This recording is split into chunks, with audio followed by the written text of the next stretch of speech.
Olá, senhoras e senhores, bem-vindos de volta. Nós estamos indo hoje para a aula de número 34, em que nós vamos fazer um aprofundamento sobre o tema relacionado às minorias sociais. Lembrando que nós já falamos desse assunto em algumas aulas passadas. Nós já falamos sobre minorias, diversidade e minorias lá na aula de número 21, que eu mesma lecionei para vocês. Nessa aula, a gente falou sobre o livro e a palestra da Chimamanda Ngozi Adichie, chamado O Perigo de uma História Única. Nós abordamos também o documentário Humanos, falamos um pouquinho desse documentário como forma de repertório, e trouxemos um repertório da arte, que são os murais do Eduardo Cobra. Então, um dos repertórios foi relacionado à literatura, outro relacionado ao audiovisual, e por último, um de arte urbana. Esse repertório de arte a gente já tinha falado na aula de arte e cultura, certo? A aula 23, ministrada pelo Prof. Rafa, falou um pouquinho sobre violência. E nessa aula ele desenvolve alguns repertórios que podem se ajustar a questões relacionadas à violência direcionada a grupos minoritários. E por fim, a próxima aula, depois dessa aula de número 34, ministrada pelo professor Valdir, fala sobre ódio na sociedade, e os repertórios que ele aborda também podem ser direcionados para discussões relacionadas a minorias sociais. Então, essas três aulas aí complementam a aula de hoje sobre diversidade e minorias. E hoje, diferente lá da aula 21, eu não vou falar de repertórios que se ajustam a diversos grupos minoritários, eu vou falar de três grupos. Por quê? Porque o tema de minorias sociais já esteve presente no Enem em outros momentos. O Enem adora cobrar minorias. Coloquei aqui como exemplo para vocês os temas de 2023 do Enem regular e do Enem PPL e de 2022 do Enem regular e do Enem PPL. Em 2023, o Enem regular cobrou a minoria relacionada às mulheres, que já apareceram na prova em outros momentos, as contribuições das mulheres na ciência, violência contra a mulher. Então, o grupo relacionado às mulheres, a minoria relacionada às mulheres, já foi cobrada mais de uma vez no Enem. E o Enem PPL cobrou outra minoria, que é a população em situação de rua. Por fim, em 2022, o Enem cobrou comunidades e povos tradicionais, que também é uma minoria social, e no PPL cobrou insegurança alimentar, que está relacionado a grupos que passam fome, que não têm um acesso efetivo à alimentação e também configuram um grupo minoritário. Então, para vocês verem que o Enem gosta do eixo das minorias, embora em alguns momentos ele faça paralelo entre as minorias e outro tema, trabalho e minorias, como em 2023, questão econômica e minorias, como em 2023 PPL. Coloquei aqui no próximo slide uma lista que não tem a frase na íntegra, tá? Coloquei só quais foram os temas especificamente das minorias cobradas em outras provas. E se você quiser ver as frases na íntegra, né? Todos os temas cobrados até hoje, vocês podem baixar o nosso e-book, que tem lá todas as propostas, tanto do Enem regular quanto do Enem PPL. O link está na descrição do vídeo. Baixe para você poder ver qual é a linha que o Enem vem trabalhando, como é a construção da frase temática. A gente já falou da construção da frase temática aqui em outras aulas, mas se você quiser ver as propostas, é só baixar o nosso e-book. Vai lá na nossa biblioteca e faz o download.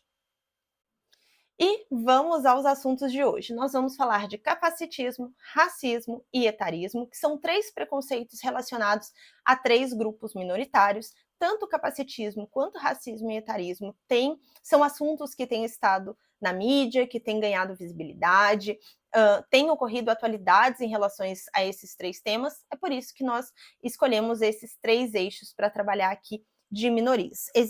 Existe uma série de outras minorias que podem aparecer, mas hoje a gente vai falar dessas três.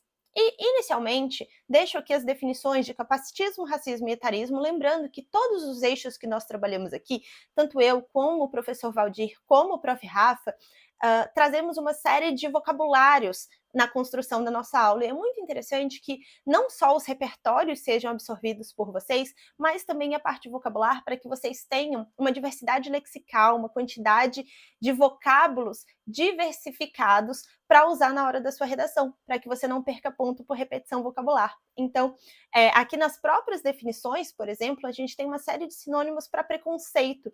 Sempre que uma minoria é cobrada, dependendo de como foi construída a frase temática, o preconceito pode ser um argumento. E aí você vai usar lá preconceito, discriminação, intolerância e uma série de outras palavras que podem funcionar como sinônimos e contribuir para a diversidade do vocabulário do seu texto. Então, o capacitismo é a discriminação ou preconceito contra pessoas com alguma deficiência, considerando que essas pessoas são incapazes ou inferiores. E o capacitismo, ele pode ser direcionado, por exemplo, ao grupo de indivíduos autistas, que é o grupo minoritário escolhido para a aula de hoje.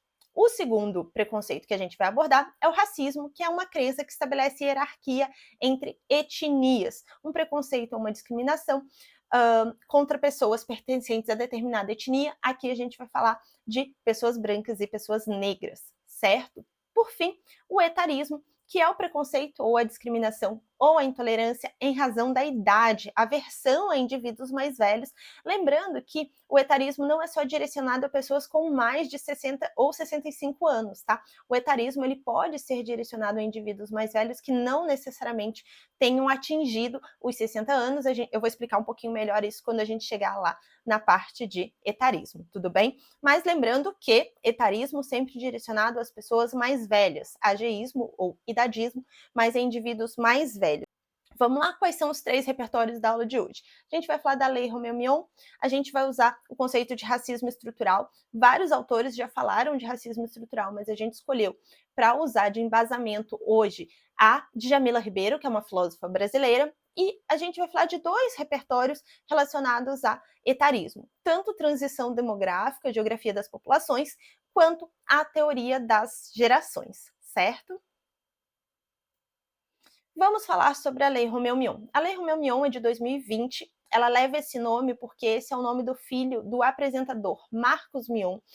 O filho dele tem autismo e ele é uma pessoa que traz visibilidade para essa causa. A Lei Romeu-Mion criou a carteira de identificação da pessoa com transtorno do espectro autista. E para que serve essa carteira, né? Por que essa carteira foi criada?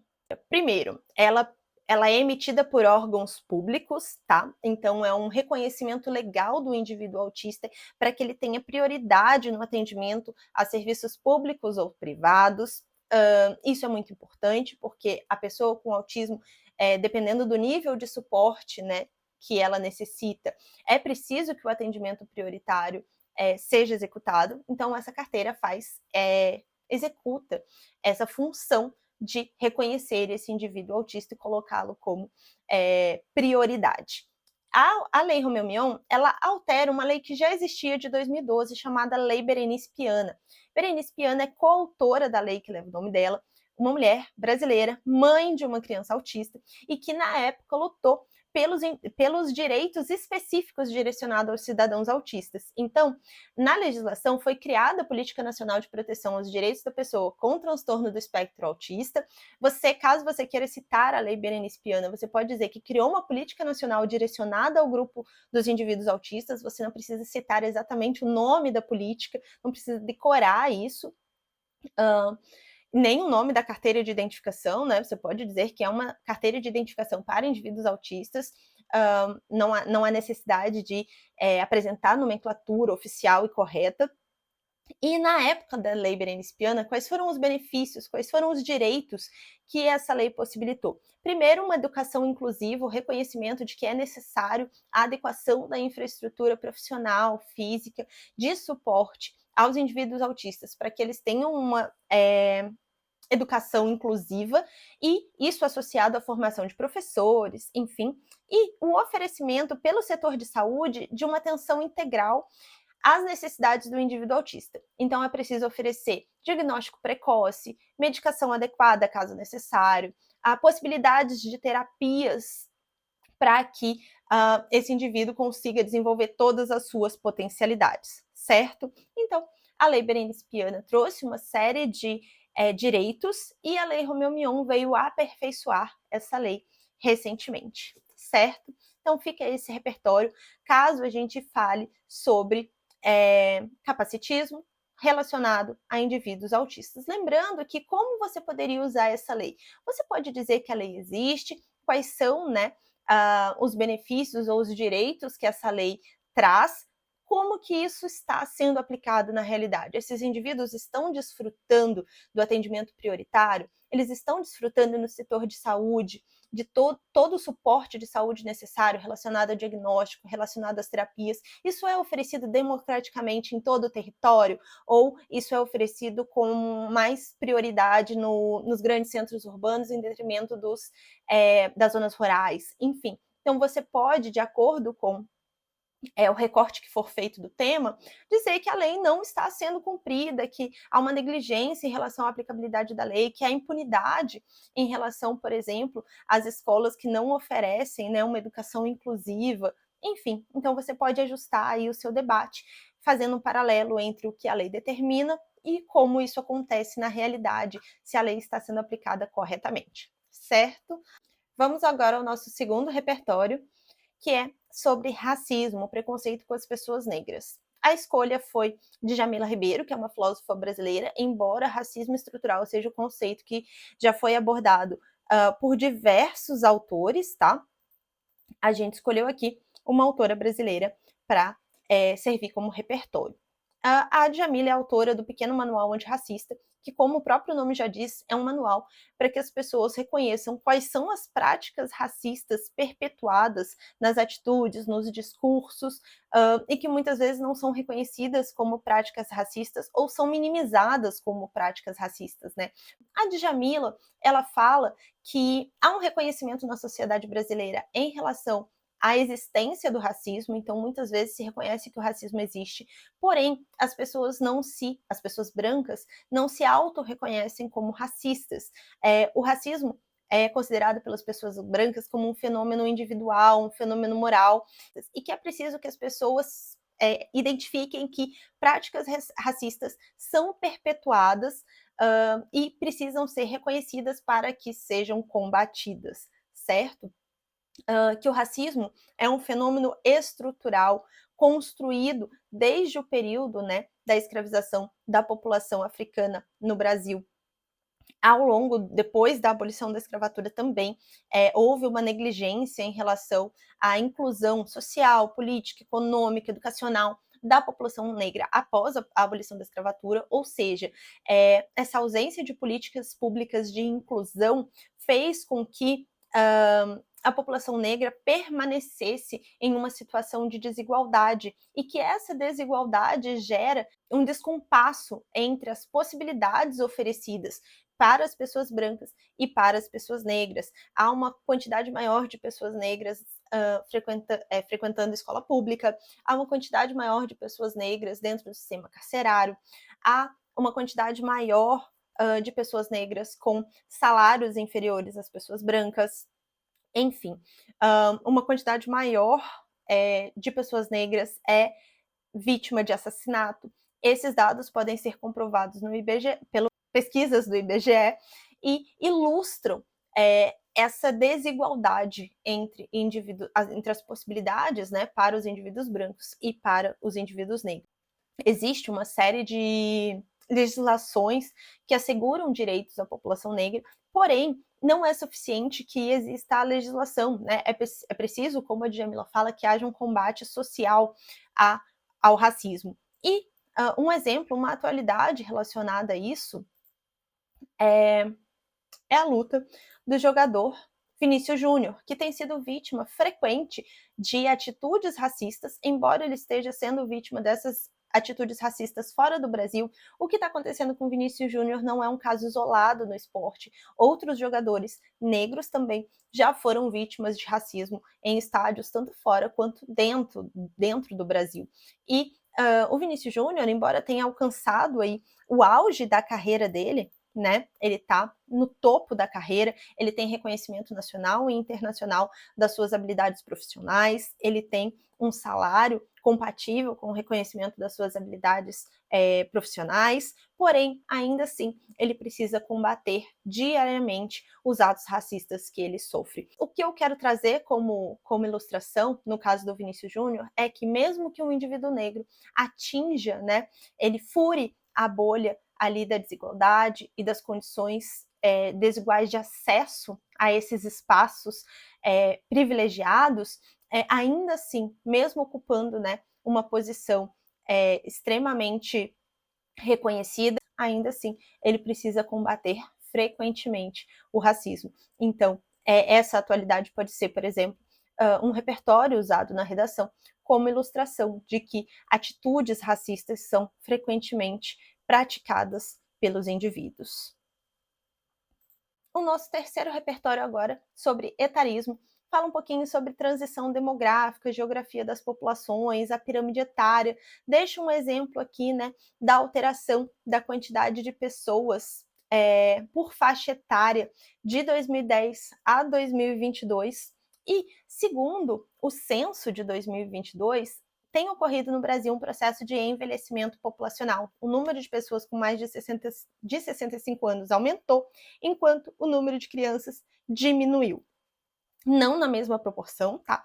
O número de idosos aumentou aproximadamente 58%, enquanto o número de crianças decaiu aproximadamente 12%. Então, ainda não há um equilíbrio entre esse aumento e essa redução. O Brasil está caminhando aí para quarta fase da transição demográfica, né? Quais são essas fases da transição demográfica? A primeira fase, a gente tem tanto uma alta mortalidade quanto uma alta natalidade. Então, muitas crianças nascendo, muitas pessoas morrendo.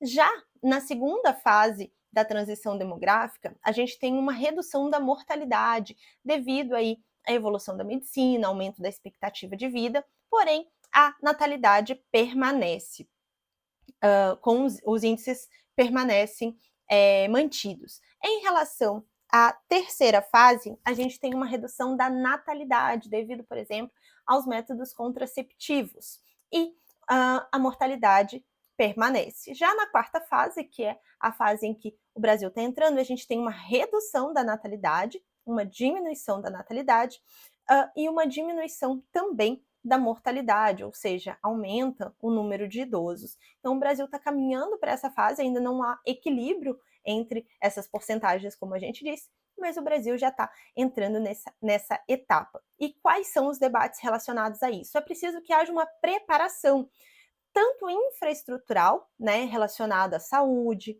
à educação, ao mercado de trabalho, para, né, a inclusão desses indivíduos mais velhos, e é preciso também que haja uma preparação social para que a população se prepare para lidar com as pessoas mais velhas e não aconteçam casos de etarismo. E aí a gente fala agora sobre a teoria das gerações de dois autores americanos, Hall e Strauss, que falam um pouquinho sobre a divisão das gerações, né, por grupos depois da Segunda Guerra Mundial, associadas às características desses grupos, né? Cada grupo geracional se comporta de determinada maneira em relação ao mundo. Então, tem determinados hábitos, tem determinada relação com o mercado de trabalho, com o consumo, com a tecnologia. E essas gerações foram nomeadas. Primeiro, a gente tem os baby boomers, que são aqueles nascidos depois da Segunda Guerra Mundial, do fim da Segunda Guerra Mundial, até mais ou menos 1960. Posteriormente, existe a geração X, que são os indivíduos nascidos ali em meados de 1960 até o início da década de 80. Posteriormente vem a geração Y, mais conhecida como millennials. No caso, a minha geração, aqueles indivíduos nascidos em meados da década de 80 até meados da década de 90. Posteriormente, nós temos a geração Z, também conhecida como Zillennials, porém mais conhecida como Gen Z. A geração Z, nascida ali depois de mais ou menos 1996 até 2009, 2010. E, por fim, a gente tem a mais recente geração, que é a geração alfa, aqueles nascidos depois de 2010. Por que esses grupos geracionais são importantes? Porque tem havido conflito entre gerações na forma de lidar com o mercado de trabalho, conflito entre gerações em relação a hábitos, ao uso de tecnologia. Esses conflitos têm gerado impactos para os indivíduos mais velhos. Um exemplo nítido disso foi o caso da mulher de 40 anos, não era uma idosa, foi por isso que eu falei lá no começo da aula que o etarismo não é só relacionado a pessoas com mais de 65 anos. Uma mulher de 40 anos, estudante de uma universidade, sofreu deboches e ridicularização por parte de outras estudantes mais novas. Ou seja, ela sofreu com o etarismo na universidade porque essas jovens consideravam que, devido à idade, essa mulher não poderia estar frequentando esse espaço. E é preciso que se debata sobre o acesso aos espaços educacionais, profissionais, para todos os grupos etários. Então, essa notícia aconteceu no primeiro semestre de 2023, também pode funcionar como repertório sociocultural e demonstra o preconceito com pessoas mais velhas. O que essa mulher sofreu muitas vezes faz com que pessoas mais velhas, não necessariamente idosas, mas mais velhas, desistam de tentar alteração, por exemplo, no ramo profissional em que trabalha, porque teria que começar de novo, sofreria com esse tipo de ridicularização, ou faça o ingresso no setor educacional, independente do nível educacional, básico, médio, superior. Então, muitas vezes, essas pessoas não adentram esses universos educacionais porque temem a hostilização vinda de grupos etários mais jovens. Então, isso pode ser um debate possível, esse conflito entre gerações, certo? Bom, esses foram os nossos repertórios de hoje. Só lembrando que ainda dá tempo de você buscar um dos planos de acompanhamento de escrita dos Bruxões da Redação, em que eu e o professor Valdir corrigimos a sua redação com as anotações necessárias, enviamos um áudio comentando os erros e os acertos para que você possa melhorar. Então ainda dá tempo, a prova está quase chegando, mas você ainda consegue adquirir um dos nossos planos de acompanhamento de escrita, um plano de acompanhamento pedagógico da redação, certo? Espero que vocês tenham gostado dos repertórios de hoje. Deixem nos comentários, indiquem o vídeo para quem também está fazendo Enem e também precisa aí enriquecer a sua bagagem sociocultural para a redação. E a gente se vê na próxima aula. É nós que voa, bruxão!